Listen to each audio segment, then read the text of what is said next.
اور جس کے دل میں دنیا کی محبت اور دنیا کی عیش و عشرت کی محبت داخل ہو گئی تو وہ رب سے غافل ہوا اور اس کے ذکر سے یقیناً دور ہوگا، اور جو رب کے ذکر سے دور ہوگا اور اللہ کو بھول جائے گا،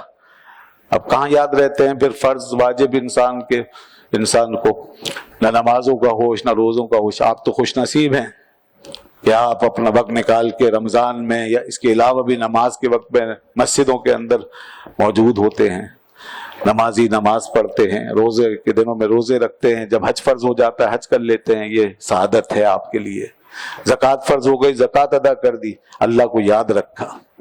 پھر حلال کمانے کی کوشش کی، حرام سے بچتے رہے، یقیناً یہ جہاد ہے۔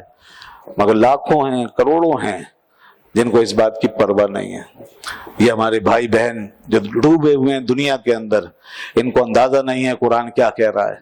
اللہ فرماتا ہے وَمَن يَعْشُ عَن ذِكْرِ الرَّحْمَنِ، یہ سورہ زخرف کی ہی آیت پڑھ رہا ہوں اب میں، اور جو رحمان کے ذکر سے غافل ہو جاتا ہے، رحمان کے ذکر کو بھول جاتا ہے، اس کی یاد کو بھول جاتا ہے، نُقَيِّضْ لَهُ شَيْطَانًا، ہم اس کے اوپر شیطان کا کنٹرول دے دیتے ہیں، وہ شیطان کے کنٹرول میں چلا جاتا ہے خود بخود۔ یہ جو دنیا میں بدمست ہاتھیوں کی طرح لوگ پھر ایک کردار ادا کرتے ہیں نا، اور کیسے ہو جاتے ہیں، انسان ہی نہیں لگتے پھر وہ۔ ایسے بے شمار لوگ ہیں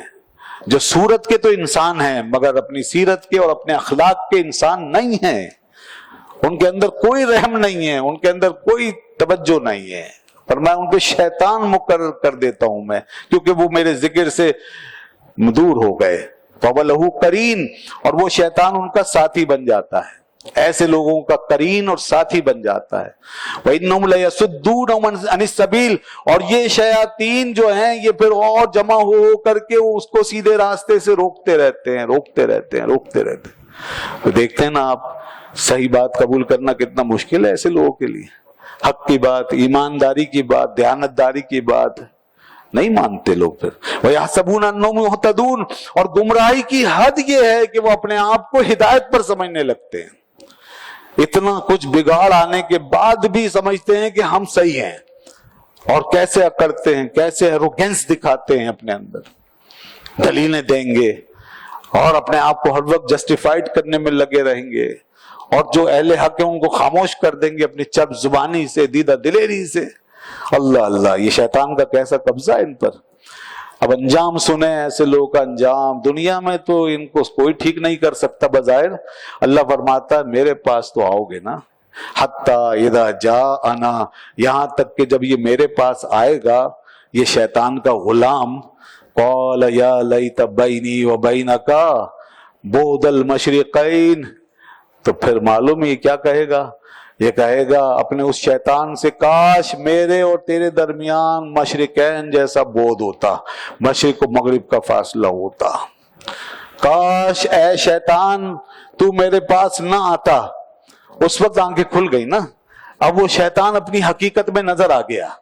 دنیا میں اصل میں یہ حقیقتیں اس لیے نہیں کھلتی کہ ہمیں غیب پر ایمان رکھنے کا حکم ہے، مگر اس کے آثار ہمیں بتاتے ہیں کہ پیچھے ایک حقیقت موجود ہے، آثار بتاتے ہیں، اور آثار کو آدمی سمجھتا نہیں، اس کے لیے تھوڑا سا غور چاہیے۔ یہ شیطانی زندگی کسی شیطان ہی کی تبلیغ ہے، اور یہ رحمانی زندگی رحمان کی طرف سے فیض ہے۔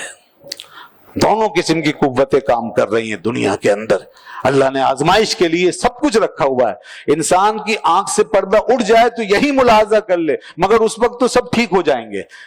وہ ایسا چاہتا نہیں کہ دنیا میں دکھائے، لیکن جب اس کے پاس، اس کے سامنے بندہ پہنچے گا، اللہ فرماتا ہے جب میرے پاس آئے گا پردہ اٹھ جائے گا اور سب کچھ نظر آئے گا تو کہے گا کاش کہ میں اور تو بہت دور دور ہوتے، فبئس القرین۔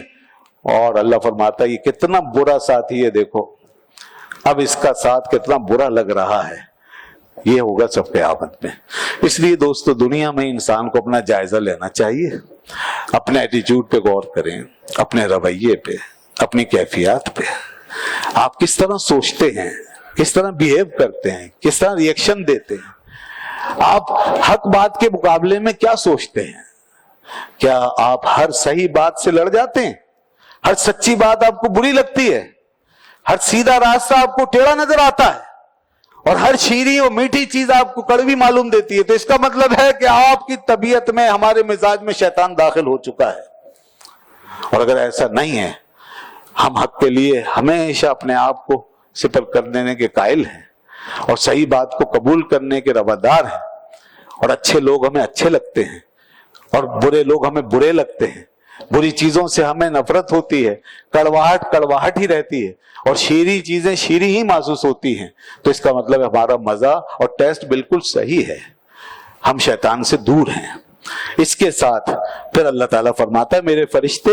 تمہارے قریب ہیں۔ اب ایک دوسری دنیا فرشتوں کی جو اب ہمارے ساتھ، دونوں چیزیں میں نے کہا نا، رحمانی قوتیں اور شیطانی قوتیں ساتھ ساتھ چل رہی ہیں، اور بعض لوگ انہی قوتوں میں اضافہ کر کے آگے آ جاتے ہیں۔ رحمانی قوت والے جب آگے آتے ہیں اور اچھے کام کرتے کرتے اور اللہ کو یاد کرتے کرتے آگے بڑھ جاتے ہیں، تو معلوم ہے وہ پھر ساری نیچر کو اپنے اندر جذب کر لیتے ہیں، اور پھر اس کے بعد سپر نیچرل کے درجے تک پہنچ جاتے ہیں۔ ایسے لوگ ہیں۔ قرآن میں دوسری جگہ فرمایا، پیچھے آپ نے سنا ہے، فرشتے کہتے ہیں نحن اولیاؤکم فی الحیات الدنیا وفی الآخرہ، ہم تمہارے دوست ہیں اس دنیا میں بھی اور آخرت میں بھی۔ فرشتے ان کے ساتھ، ان کے قرب میں، ان کے ساتھ مانوس ہو جاتے ہیں، اور اس کا سب سے پہلا اثر، فوری امیڈیٹ اثر جو اس کا ہوتا ہے وہ یہ ہے کہ بندے کے اندر من میں سکون کے دریا بہنا شروع ہو جاتے ہیں، من اس کا ایسا ہو جاتا ہے پرسکون، پھر دنیا میں کچھ بھی ہوتا رہے اس کے من میں کوئی خرابی نہیں آتی، اس کے من میں کوئی ڈسکمفرٹ نہیں آتی، کوئی بے سکونی نہیں آتی، ڈسسیٹسفیکشن نہیں آتا، بے چینی نہیں آتی، وہ مکمل کمفرٹ ہو کر کے چلتا ہے۔ اور حال یہ کیا، آپ دیکھیں نا تاریخ میں یہ واقعات کتنے عجیب، کیا دنیا میں ایسی مثال ہے کہ کربلا کے میدان میں امام علی مقام امام حسین رضی اللہ عنہ کے سامنے کس طریقے سے حالات گزر رہے تھے، دنیا کے سخت ترین حالات، جس میں ان کے بچے شہید ہو رہے ہیں، ان کے اہل خانہ کو ایک ایک کر کے مارا جا رہا ہے، ان کے ساتھ ساتھ تمام مجاہدین کو مارا جا رہا ہے، اور پیچھے چند مستورات جو ہیں وہ باقی رہ جاتی ہیں، پورا گھر لٹتا جا رہا ہے، کچھ نہیں بچتا، اور پھر ان کی اپنی جان کے اوپر دنیا کی سب سے بڑی آزمائش آ جاتی ہے، ان کا گلا ہے، اور اتنی فوجیں ہیں، اتنے خنجر، اتنی تلواریں ہیں، لیکن اللہ اللہ سکون دیکھو، سبحان اللہ، کوئی بے سکونی نہیں ہے، کوئی آؤ فغاں نہیں ہے، کوئی شور شرابہ نہیں ہے، کوئی چیخو پکار نہیں ہے، کوئی ہائے ہائے نہیں ہے، کوئی ماتم نہیں ہے، کوئی شکوہ نہیں، کوئی شکایت نہیں، اس طریقے سے جا رہے ہیں جیسے پھولوں کی سیج پہ بیٹھے ہیں۔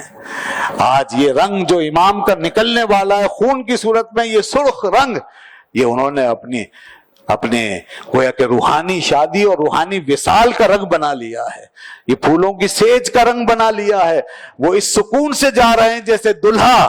روانہ ہوتا ہے سکون کے ساتھ لال سرخ پھولوں کے بیچ، آج ان کے اندر سے خون کے فوارے اس شان سے نکل رہے ہیں۔ یہ کیا ہے؟ یہ اندر کا پاور ہے، اندر کا پاور ہے، یہ رحمانی قوتوں کی معیت اور سنگت کا فیض ہے۔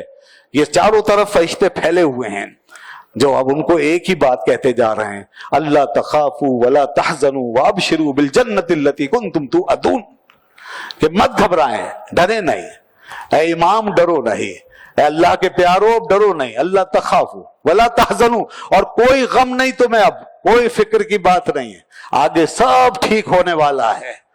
یہ سب ایک آنے واحد کا تماشا ہے، اس کے بعد تو ہمیشہ کی آپ کے لیے آرام ہے، ہمیشہ کی راحت ہے، یہ سب بشارتیں ملتی ہیں، یہ کام ہوتے ہیں۔ تو رحمانی قوتیں اس کی فکر کریں۔